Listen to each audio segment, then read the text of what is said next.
صرف آسام میں ایک جگہ پر NRC ہونے پر 50,000 آدمیوں نے کام کیا اور 1600 کروڑ کا خرچہ آیا. 1600 کروڑ کا خرچہ, 50,000 آدمی مل کے کام کرے ہیں 2-3 سال مسلسل کام کرنے پر. اور پھر پوری ہندوستان میں اگر NRC پاس ہوگی تو 1,20,000 کروڑ کا خرچہ ہوگا. 1,20,000 کروڑ کا خرچہ ہوگا. اور صرف ڈیٹینشن سینٹر بنانے کا ہی خرچ 10 لاکھ کروڑ کا ہوگا. پھر انہیں پانی فری میں, کرنٹ فری میں, انہیں کھانا فری میں, یہ سب پہنچانے کے لیے کس کے باپ کے پاس اتنی جاگیر ہے؟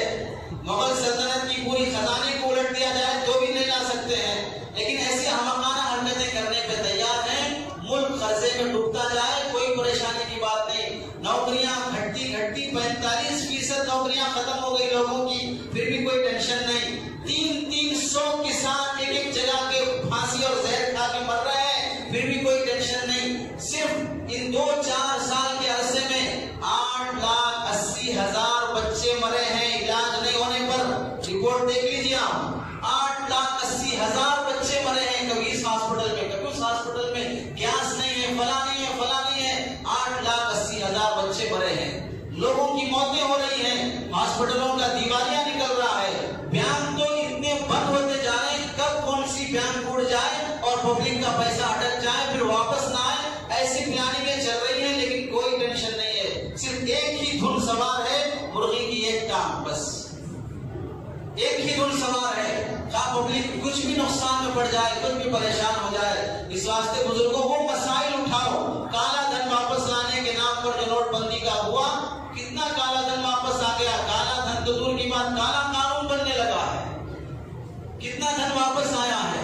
اس کے باوجود بھی مندروں میں مشینیں پائی گئی جہاں پر فیک نوٹ بنائے جا رہے تھے, اس کی نیوز وائرل ہوئے. اور بارڈر پر رہنے والا فوجی دہشت گردوں کا ساتھ دے رہا ہے, خود انہی کی پارٹی کا. یہ سب چیزیں سامنے آ رہی ہیں. دشمن چاروں طرف سے ذلیل ہو رہا ہے. تو جو لوگ NRC اور CA کی حقیقت نہیں جانتے ہیں, سمجھاؤ.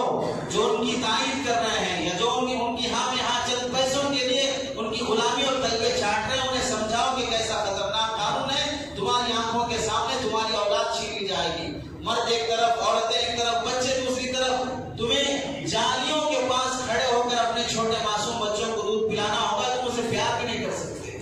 ایسے ظالمانہ قوانین ہٹلر کر چکا ہے. اور ہٹلر کے وہ ویڈیوز وائرل ہو رہے ہیں, آپ بھی دیکھے ہوں گے اگر آپ نے کبھی کوشش کی ہو تو. وہی وہ ساری پلاننگ دشمن کرنے کی چکر میں ہے, اور امید ہے کہ اللہ تعالیٰ ایسا ہونے نہیں دیں گے.